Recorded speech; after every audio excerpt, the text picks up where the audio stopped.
Hey everyone, my name is Martin, and this is my fourth year keeping bees. However, I'd still really consider myself a beginner beekeeper. This year, I'm super excited to try a new kind of beehive that I haven't tried before. It's relatively new. You see, the standard way that most people keep bees uses a design called the Langstroth hive, named after its inventor, Reverend Langstroth. Langstroth invented the hive back in 1851 and patented the design a year later in 1852. This design was so good that it has since become the de facto hive setup that people use the world over. It allows beekeepers to slide individual frames of comb out of the hive for inspection and harvesting, which in turn makes the actual management of the hive much more effective. Fun fact, despite his massive contribution to the industry, Langstroth never actually earned significant royalties from his patent because it was wildly infringed upon or copied by other beekeepers. However, despite its popularity and obvious benefits, one major downside is that to increase the size of the hive, you have to stack boxes with these frames on top of each other, which can weigh up to 50 pounds. Suffice it to say, it can create a significant strain on a beekeeper's back if they have multiple hives to manage. Over time, there's been various attempts to improve upon the Langstroth design. Some variations have been good, some have not. This year, I'm really excited to try out a relatively new variation called the Keeper's Hive. Developed by George Dado and Nat Wolf, it's designed to reduce the heavy lifting that's typically required when managing a Langstroth hive. While I get to assembling the hive, I'll walk you through what's different about this design and why I think it might be a total game changer for me. But first, I want to specifically state that this is not a sponsored video. I purchased the hive with my own money. Nobody asked me to make this video. These are my genuine, honest thoughts. Okay, now back to the hive. Essentially, the design allows the beekeeper to directly access the brood chamber without the need to lift any of the boxes above it. For those wondering, the bottom box in a Langstroth setup is usually considered the brood chamber because bees prefer to place honey above their brood nest, which means that the queen lays eggs usually in the bottom box. Anyway, the way it achieves this is by having a special roof that covers about half the brood box and can be swung open, which in turn allows the beekeeper to directly access the brood nest. This matters because when inspecting and managing a beehive, usually we want to inspect the brood nest to assess the health of the colony. We're looking for things like eggs and larvae so we can tell if the queen is laying well. So, one of the features of this hive that I'm really excited to try is the fact that you can buy this hive as a two queen setup. What I mean by that is that you can have two colonies, each with their own queen, in a single hive.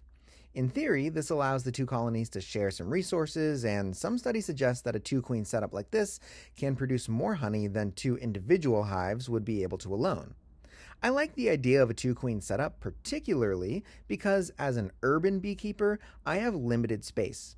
Now, the keeper's hive is definitely not the only two queen system out there, and to be honest, it's also pretty expensive. However, the combination of being able to directly get into the brood chamber, as well as consolidate my hives to save space, is super appealing, at least for me.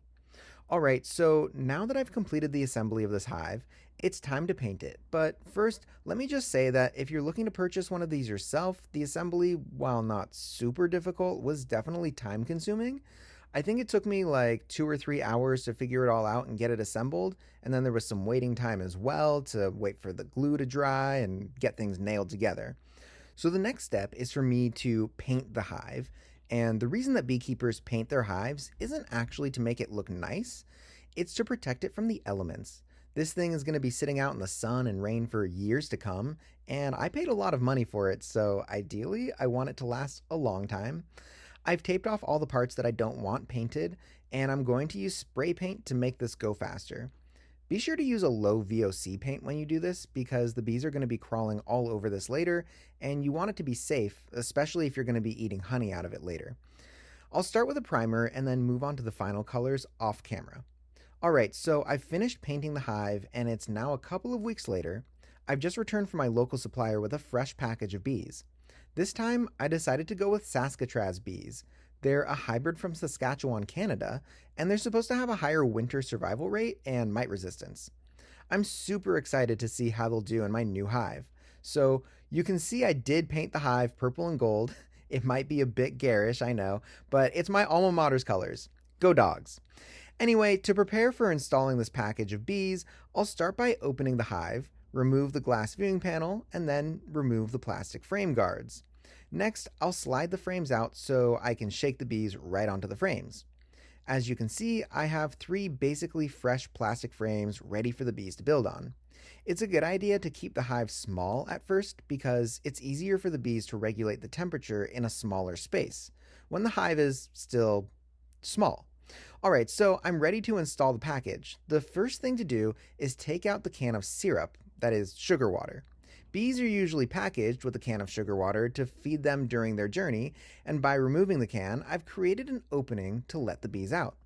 Some of them will immediately start flying around in order to relieve themselves, but most of the bees will stay in the package with their sisters and queen. Next, I need to get the bees out of the package and into my hive, and the easiest way to do this is to simply shake them out. So, 1, 2, 3, and we're shaking. Okay, wow, look at all those bees. This package has about 3 pounds of bees, which means I have something like 10 to 12,000 new friends. Welcome to your new home, friends. Alright, so I've just remembered I need to deal with the queen. I probably should have done this before I started shaking the bees out, but hey, I did say I'm basically still a beginner, right? So there's this little metal tab that sticks out of a slot on the package. I can grab that, and it's got the queen cage attached to it. I'll shake off all the extra bees on the outside of it, and look at that. We have one beautiful marked queen. That mark is just a little bit of paint that makes it easier to find her whenever I'm inspecting the hive. Okay, so on one end of the cage, there's a little piece of cork. I need to replace the cork with a little marshmallow. This will basically act as a time delay release mechanism. Basically, the bees will chew through the marshmallow because they like sugar, and then the queen will be able to walk around the hive.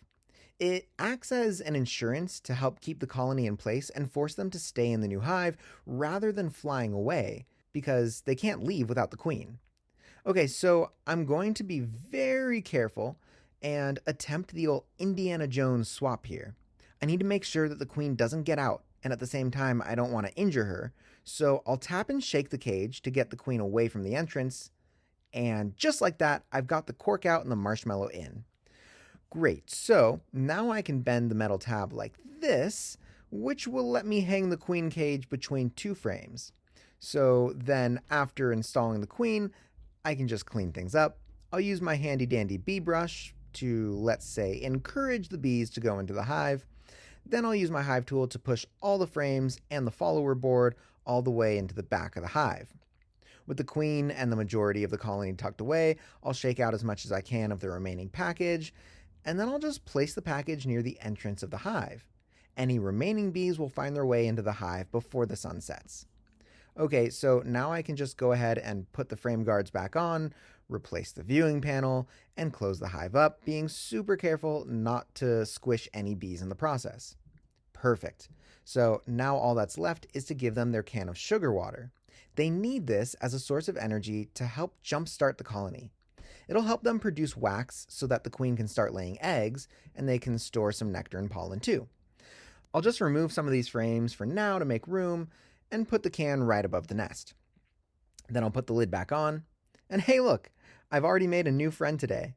And off she goes. So with the hive cover back on, now we can watch as the remaining bees find their way to their new home. Then, just 2 days later, something crazy happened. I was getting home from work when... Wait, what the heck? More bees? Oh yeah, that's right, this is a 2-queen system, and I ordered a second package from a different vendor. This one came in the mail, which is crazy. You can just ship live bees through USPS. I've never gotten bees through the mail before, and I wanted to see what the process was like and if there's a difference in quality. This package is buckfast. There's supposed to be a gentler variety, so I'm really interested to see how they'll compare to the THWZ bees that we just installed. It does look to me like this package is maybe smaller than the previous one, which is interesting, and I do see what looks like more dead bees compared to the other. I think that shipping probably isn't a great idea if you can do a local pickup instead, so next time I'll just do another local pickup. Okay, so I'll follow pretty much the same steps from before. We can speed through it. Open the lid, take out the panel, remove the frame guards, pull the frames to the front, take out the can of sugar water. But this time I'll remember to extract the queen first. It's just easier that way. As you can see, we have an unmarked queen this time. I may choose to mark her later in a future video, so stay tuned for that. I'll follow the same steps to install the marshmallow in her queen cage, and then I'll bend the little metal tab like this, and then I can place her snugly between two frames. Okay, so now I'll shake out the bees just like I did in the other package. Whoops, I missed a little bit this time. I got a lot of bees on the lid, so I just carefully scoop them into the main hive body. Great, now I'll just slide the frames back, put the frame guards back, replace the viewing panel, and close the hive. Finally, I can put the sugar water back in place, and I've now successfully installed 2 packages into this new hive. Alright, so the most important thing to do now is to wait. In 2 weeks' time, I'll come back and we'll do our first inspection to see how our new hive has settled in. Stay tuned for that in a future video. For now, if you enjoyed this video and want to watch this unique hive progress through the season, give the channel a follow as I'll release several updates on this hive over the next few months. Don't forget to give the video a thumbs up and leave a comment down below. It really does make my day and encourages me to make more videos. But of course, it also feeds the algorithm. Anyway, thanks for watching, and I'll see you next time.